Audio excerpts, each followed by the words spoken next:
Good morning, church. Hope that you're having a great morning this morning. On Friday, we had a beautiful celebration of life service. Dr. John is here this morning. For those of you that don't know, his wife, Johanna, passed away. And y'all were married 52 years. That is impressive. That is outstanding. So anyway, we had a great service. Heard a lot of great stories about her and life and how God and her story just intertwined. It was just an amazing service. And so anyway, she's worshiping with us today, Dr. John. Yeah, right in Jesus' presence. Isn't that amazing? Yes? All right. Well, something to celebrate. We have youth gone. I know parents are celebrating that, but we have youth gone to camp. Now, this is pretty amazing. A few years ago, we were running numbers like 12, and Brennan just took 60 to camp. Isn't that awesome?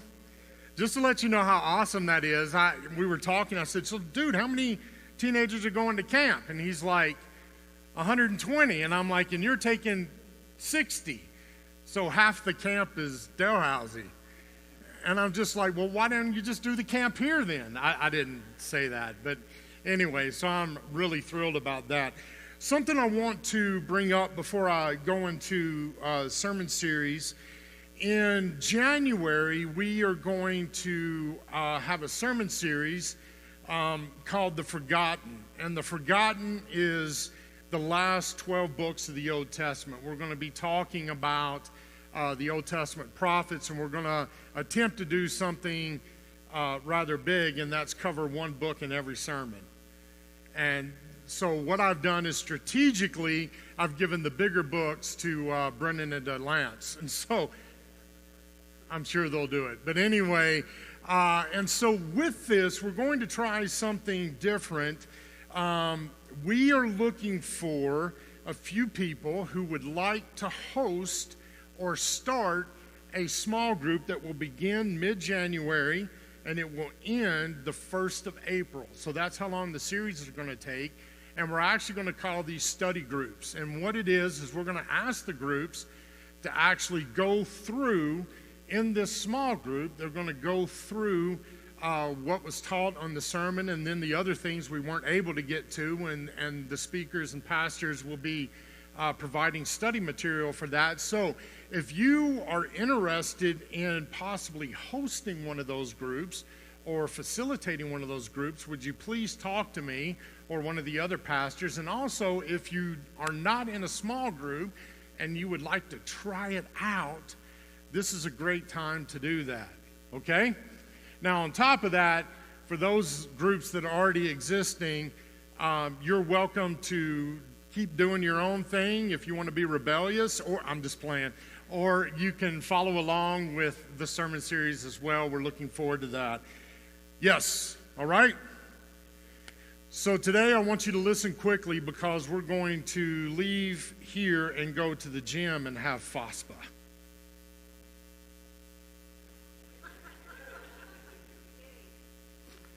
That's food. That's what I learned anyway. It's really good. And we call it something different where I'm from. We call them sandwiches. So anyway, so we have FOSPA afterwards, and we're also going to be talking about the renovation project. So I just want to encourage you to please stay for that. Let's go to the Lord in prayer. So Father, I pray now that as we enter into this sermon that you have prepared, I pray that our hearts would be opened. I pray that our minds would be open. I pray that we would be sensitive to your Spirit's leading and his voice this morning. In your name I pray. Amen. So we are in a series called The Seven. We're looking at the message that Jesus had to the 7 churches. Now, there's been a lot of speculation and ideas around what all of this is. I believe the 7 churches were 7 literal churches that were experiencing literal problems, and Jesus was giving a talk and instruction to these churches, much like a Roman emperor or a governor would give an edict. this would have been received kind of in that vein or in that mindset. And so I don't believe that the 7 churches represent 7 periods of time. I believe that you have to do a lot of manipulation with time in order to make it fit that. I believe that this is not a, a message about escaping the tribulation period and going off somewhere else where heaven is, which I think personally heaven will be here. This is about living and breathing and existing right now as a church. How do we function within culture? How do we function within all the assortment of issues and problems we face? Jesus is giving instruction to the 7 churches. These 7 churches have 7 characteristics. All of these characteristics are present in modern day churches. Some churches have several. I think our church deals with several. And so Jesus has a message to us. Now, the last 2 churches, because we only have 2 weeks left in this series, and then we get to hear Tony preach.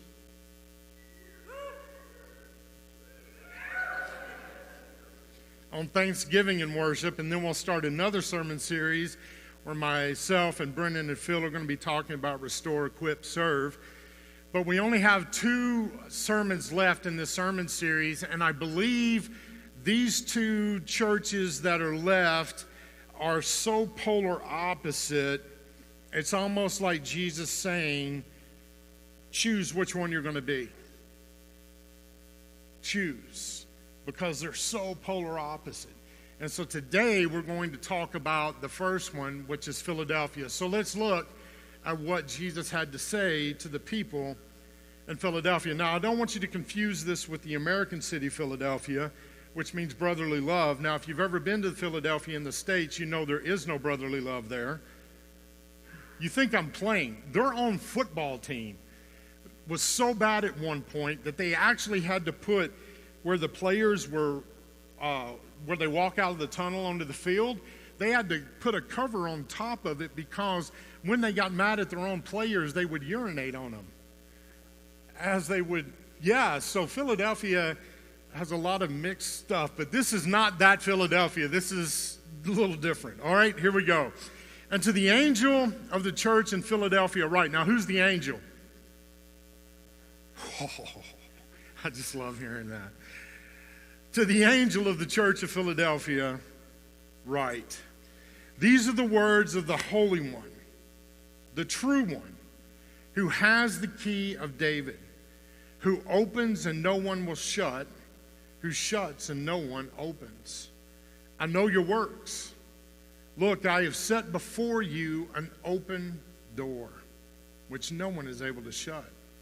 I know that you have but little power, and you have kept my word and have not denied my name. I will make those of the synagogue of Satan who say that they are Jews and are not, but are lying, I will make them come and bow down at your feet, and they will learn that I have loved you, because you have kept my word of patient endurance. I will keep you from the hour of trial that is coming on the whole world to test the inhabitants of the earth. I am coming soon. Hold fast to what you have, so that no one may seize your crown. I'm amazed that nobody corrected his run-on sentence. Anyway, if you conquer, I will make you a pillar in the temple of my God. You will never go out of it.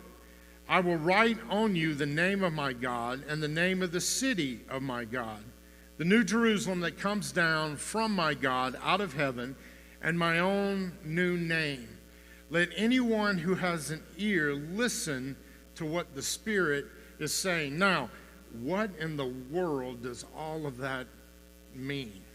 Because remember, Jesus is addressing each congregation in a way that they understand it. He's addressing each city in a way that they will get it. And so we've seen Jesus over these courses of church messages that he's portrayed himself a little differently. So here's a few things that we need to know, first of all, about Philadelphia, which will make a little bit of sense. So on this slide here, it says this: Philadelphia, the city sat on the edge of an active volcanic area. Now, this is incredibly important because when you have an active volcano, you also have a lot of bad things like earthquakes and aftershocks and those kind of things. We also know that there's some positive things. There's fertile soil. There's hot springs, probably a little too hot to swim in because of lava. Get it? Earthquake. But anyway, so some real positive, but real negatives. Constant fleeing from the dangers of earthquake and aftershock. New city. Now you notice that was in that passage there, talking about a new city. In AD 17, Sardis and Philadelphia were leveled by an earthquake. Now, what was very interesting here is that the emperor at the time sent a lot of money and they rebuilt the city. And they named it Yes, that one. They named it that. And what does that mean? The city of who? Caesar. And they considered Caesar to be a what? God. So when it talks about the fact that there will be, Jesus is bringing in a new city that will have a new name, it is called the city of our God. He's directly repealing the fact that this city belongs to Caesar. You see that? Isn't that pretty interesting how Jesus is talking to them? And then here it's called, the cities around would call it Little Athens because it had a lot of temples and a lot of pillars. Now I want you to imagine with me, we go through in our society ways of saying to people that the service that you have done has been outstanding. We want to congratulate you. We want to memorialize you. So we're either going to name a street after you or we're going to give you a plaque or name a building. Are you following me? Well, what it meant here when it talks about you will be a pillar in the temple of God, back then when you were a person that really lived a lot for the society, you were responsibly, civically, you were serving the city, they would remember you by putting a pillar up in their temples. And on that pillar, they would write your name so that when people walk by and they see your pillar, they would go, wow, I remember so-and-so. Now, maybe we should do that here in our renovation thing. You could have the Shane pillar.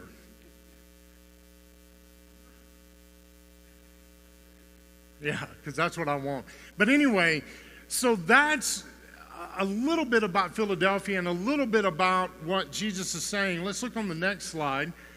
The city was founded in 140 BC for the overriding purpose of serving as a base to launch a campaign to Hellenize the world. Now, Hellenize there doesn't mean turning the world to hell. It meant the spreading of Greek culture. And Rome really followed up on this because the Greeks and the Romans believed that they were the answer to the world's problems. They believed that their culture was the best way to live, government, etc. So the city was built as a launch pad into other parts of Europe and other parts of the world to spread Greek culture. I like what Sir William Ramsay said here. It was a missionary city for all things Greek. So this was a major city that had a lot of high expectations put on it from the established ruling powers, that this city was going to help spread further the culture of the Greeks and the Romans. So very, very important here. There is a huge stake in Philadelphia succeeding. Now, Jesus addresses himself in a couple of ways here that I find is really interesting. So in the next slide, Jesus uses the word holy and true. Now, if you, while you have time today or some other time, want to look at these other passages out of Isaiah, you will see that holy and true was only used by God. It was only used to describe God, because that really is a big thing. I mean, imagine, if you will, that we're hanging out, and Phil comes up to me and says, Shane, I'm Phil. I am holy and true. We wouldn't know what to do with that, would we? Would you? Church, are you with me? Are you awake? Do we need to stand up and doing a skateboard thing again?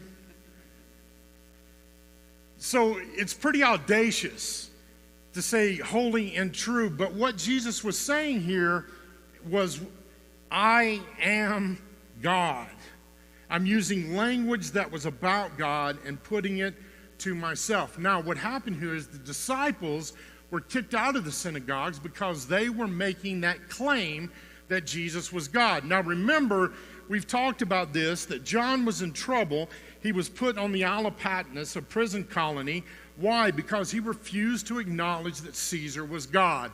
We've talked about the fact in several churches that there was this understanding or this mindset that was being taught that you could worship other gods and Yahweh and Jesus all at the same time. It's all good. We can worship anyone. And we can have sex with anyone that we want to while we're doing it. Now, Jesus had a lot of strong things to say to that, but make no doubt about it, Jesus is using here imagery that was very controversial because he is saying that he is God. So anytime that you hear someone in our culture say Jesus never claimed to be God, you can say to them, have you ever read the Bible? Because Jesus absolutely 100% claims to be God. Are you with me? So very, very important stuff here. Let's look at the next slide. Jesus uses a couple of terms here, keys of David and doors.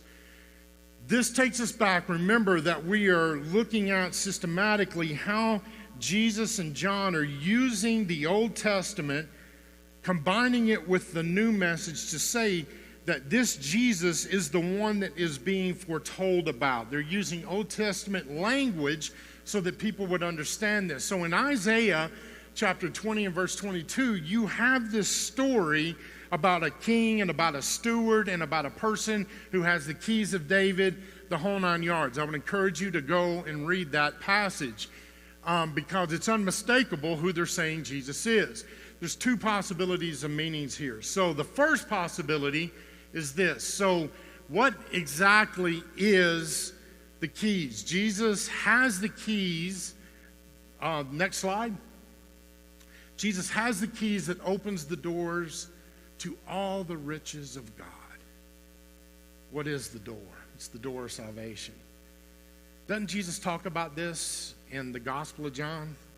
I am the door. Amen? I am the door. He who comes to me through me. I am the good shepherd. He's saying here that he has the keys. And if you want to get in on all the riches of God, I have the keys that unlock that door, and that door is salvation. It's so cool. Matter of fact, Paul talks about this actually in Colossians. Paul is saying all this stuff that you're looking for, all this significance, all this meaning, all this knowledge, all this hope, the eternal hope, it's all found in Jesus. And John is saying the very same thing here. I mean, Jesus is saying the very same thing in that he has the keys. He is the one that can open the door for you to experience all the riches that God has for us. Isn't that an amazing thing that should cheer us up? I mean, even Paul talks about this, that the Holy Spirit was given to us as a first fruit of many fruits to come, many blessings to come. Jesus is saying here that this door of salvation, it's not just like you get to pick the door and walk through it one time and you experience greatness. No, it's a continually giving thing, all the riches of God. Now, what's interesting here is you might be kicked out of the synagogue, but Jesus has opened the door to the temple of God in the city of God. One of the deep things that humans have a need to feel is a place of belonging or connection. And when all of a sudden the thing that synagogue, which is very important to Jewish people, is very important to people who had converted over to Judaism, who were now within the Christian strain and faith, and all of a sudden to be kicked out of that, to be locked out of that, that's a significant thing. It's a huge thing. And Jesus is saying here, listen, I know that you've lost this. I know you've lost this connection, but I have opened a door that nobody's going to shut on you. And you are included in a bigger, better situation. You are in the temple of God, in the city of God. Let's look at the next possibility. The door of opportunity. Jesus is saying that even in the face of opposition, it wasn't time to play it safe or have a holy huddle. Look at the next slide. Now the city had been changed to become a base for a new campaign to gospelize the world. Jesus is saying here that this city does not belong to Caesar. This city's mine. And I'm repurposing this city. This city is no longer going to be about promoting of all things Greek and Roman. It's going to be about promoting all things gospel and all things Jesus. And my brothers, my sisters, a lot of times what we find in the life of Jesus and what we find in empire are completely opposite.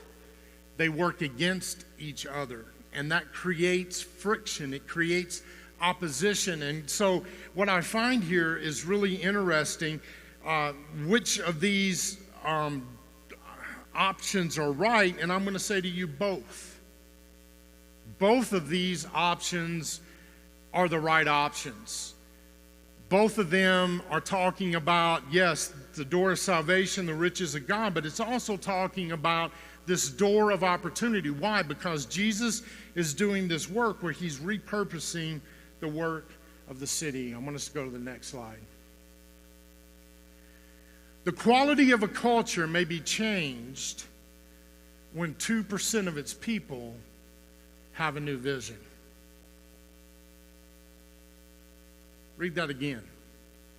The quality of a culture may be changed when 2% of its people have a new vision. Now, why is that significant? My brothers and my sisters, we have a situation where we have this church that we don't really know how big it was. We know it was pretty small compared to some of the other churches. And they didn't have a whole lot of influence. They didn't have a lot of people by birthright or name attending the church, so they didn't have a lot of significance. But we find that this is the only church that Jesus cheers on and doesn't have a but at the end of that. This is the one that he encourages with no rebuke and no correction. This church was the one that was getting it right. But yet, through human eyes, it wasn't that significant. But remember what John was doing with this book of Revelation. He is saying to us that what is seen by our physical eyes is not the real reality. There is another reality that is spiritual that we must see with spiritual eyes. And when we see that, it redefines our present. It redefines our future.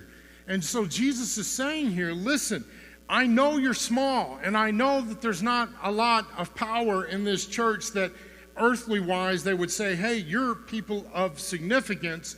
But Jesus is saying something very extraordinary that he didn't say to the other churches. He's saying, what? I have opened a door for you, and no one can close that door. I have opened a door of opportunity for you that no one can shut. Walk through the door. See, by nature, when a church is feeling oppressed or we're going through struggles and hardship, we kind of want to withdraw and play it safe. Are you with me? That's the kind of way we want to do it. I have a tendency in my personal life, when I become overwhelmed or feeling like I'm underneath it all, I have a tendency of withdrawing from people. I have a tendency of wanting to isolate and just be alone in my head. And then my wife does this really cool thing. When I'm sitting in the living room, she goes, Shane, can you join me in the living room? because I'm usually somewhere else in my mind. We all have tendencies, but that's my natural tendency. I tend to withdraw. Churches, I believe with all my heart, we tend to do the same thing. We tend to withdraw because we like our comfort. We can control what happens when we shut doors. We can keep certain elements out and keep certain elements in. And Jesus is actually saying, no. I'm opening a door that I want you to go through. I'm opening a door of opportunity that I want you to take. Now, I realize this, church, that churches are, we're slow when it comes to adapting new things, right? Yes, we are. We are so slow in adapting new things. As a matter of fact, we will fight against change if possible. We will do all that we can to stop change. We hate change. We don't want it. We don't want to hear new words like opportunities, right? My first church, the pastor's wife, I don't know, maybe it's just a southern thing, but it was just hard whenever the pastor's wife would come and ask you to do something, Tony. You didn't feel like saying no for two reasons. They're so sweet, and the next one is because I was afraid of the wrath of the... You guys are not with me today. So anyway, here we have a scenario where we have this word float in, and this pastor's wife used to do this all the time. She would come up to me and say, Shane, I have this opportunity for you. And I'm like, no, you don't.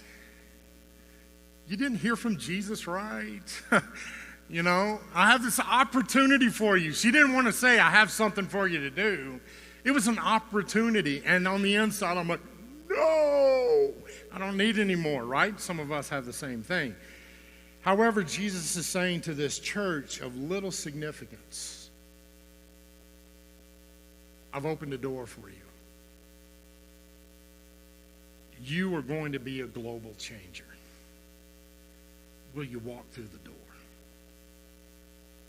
Now, the next logical question would be, Shane, do you believe that all churches have open doors that no one can shut except for Jesus?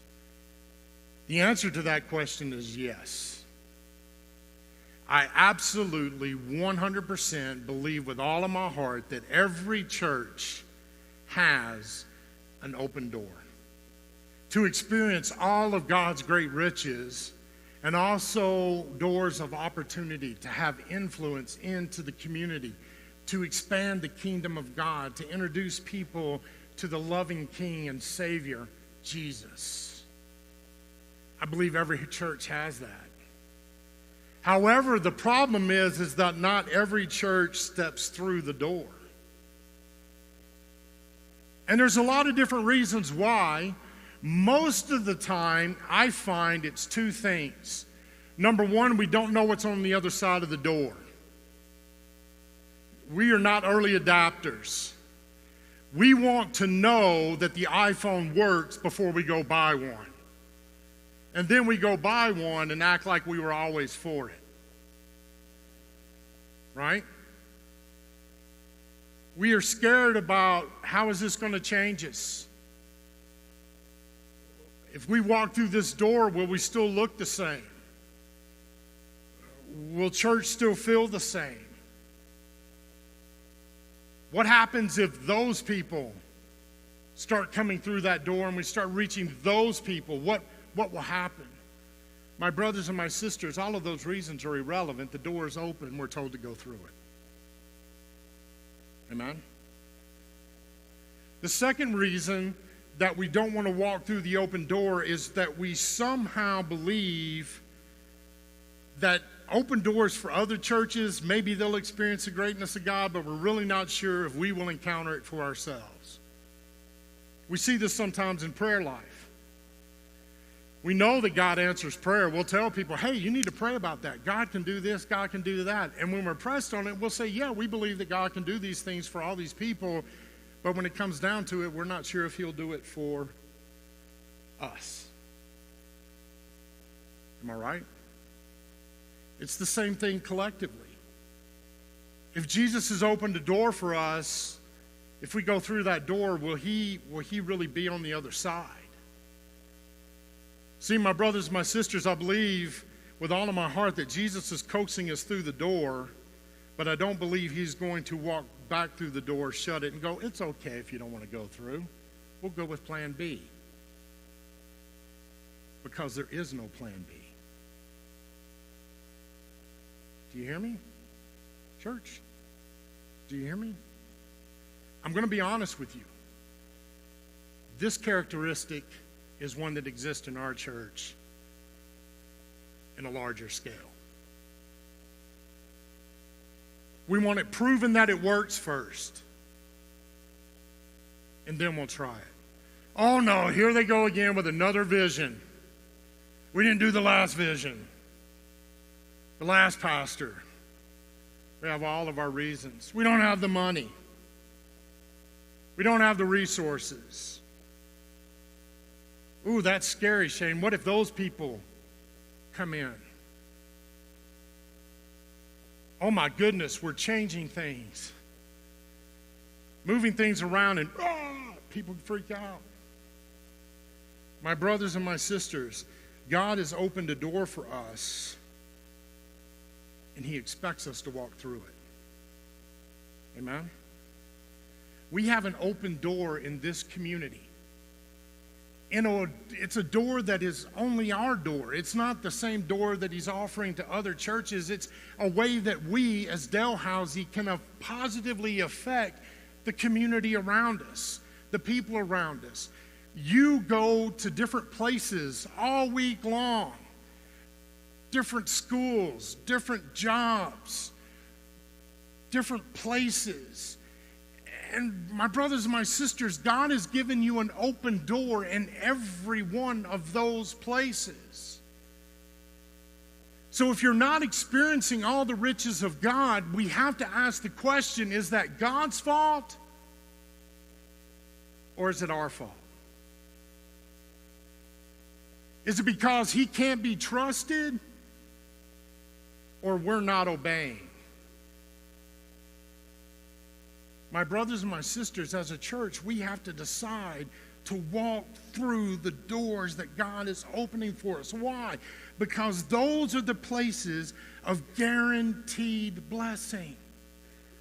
I don't know how many times as a pastor I hear people talk about wanting to be blessed by God, and what I have said to them is there is a way in which you can live that will guarantee that you will experience the blessings of God. If you obey, if you follow Jesus, if you live life like Jesus wants you to live, then you will experience the blessings of Jesus. It's not rocket science. We want to complicate it by throwing our egos in there and our excuses in there and our reasonings why. But my brothers and my sisters, that's not God's fault, that's our fault. Is it not? So my brothers and my sisters, can I tell you what's on the other side of the door? No. Because I'm like you. I have no idea what tomorrow holds. But I know who has tomorrow. Amen? And he's made some promises about not leaving, not forsaking.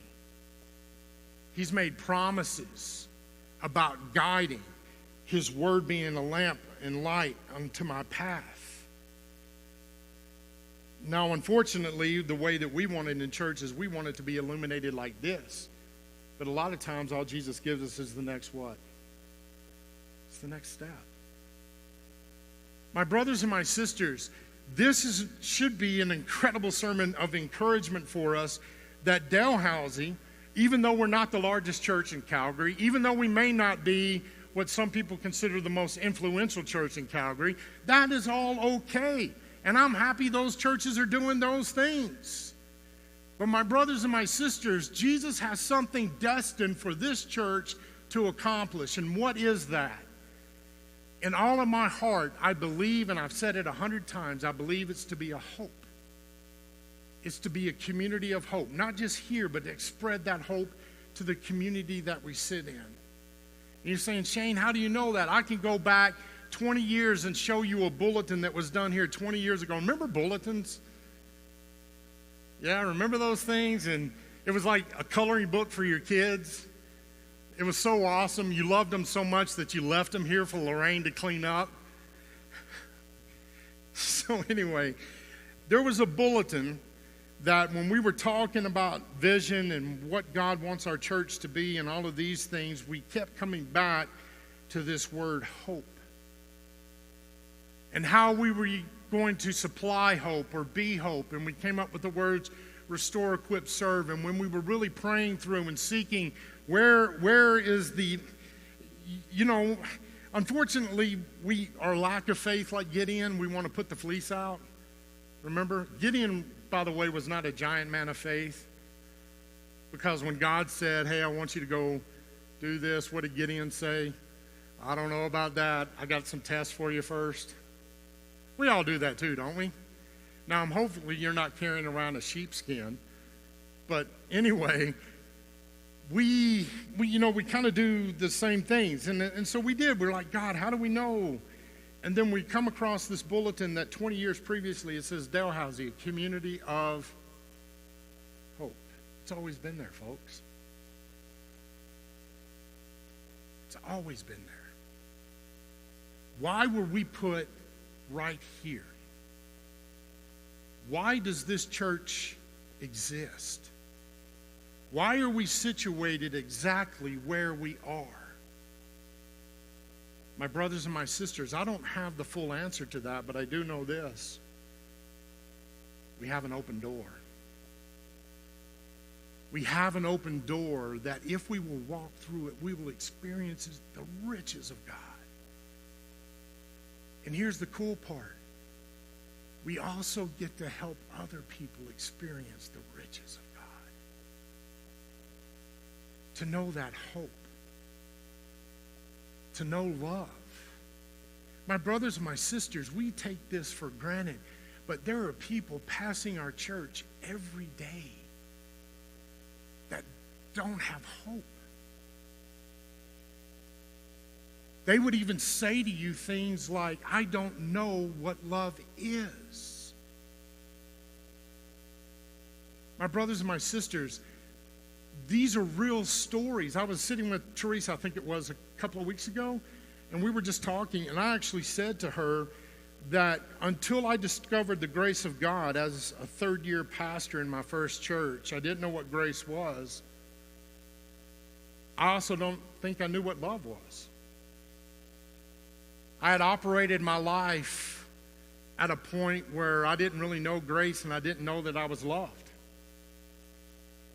But man, when that comes in and sinks in down deep in your soul, that the God of the universe, who created it all, is loving us, it kind of blows our brains, amen? And it's something that sometimes we get used to, but my brothers and my sisters, people on the outside of these walls, there's even people on the inside of the walls that would question hope and question love.